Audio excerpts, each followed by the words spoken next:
எங்க கல்யாணத்துக்கு அப்புறம் சொல்லிக்கலாமே. உண்மையை மறைக்க வேண்டாம், சொல்லிடலாம். மாப்பிள்ளையோட அப்பா அம்மா வந்திருக்காங்க. வாங்க சார், உங்ககிட்ட ஒரு உண்மையை சொல்லணும். 2 வயசுலேருந்து இவளை எங்கள் பொண்ணா நினச்சி நாங்கள் வளர்த்துருக்கோம். இப்போ நீங்களும் எங்கள் பொண்ணா நினச்சி இவளை ஏற்றுக்கணும்.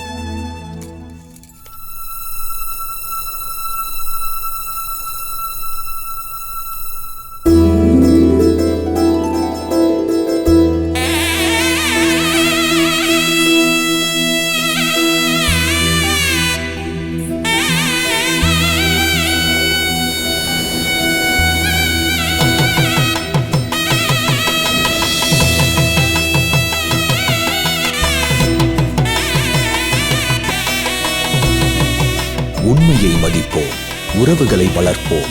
லலிதா ஜுவல்லரி, உண்மையான விலையில் தங்க நகைகள்.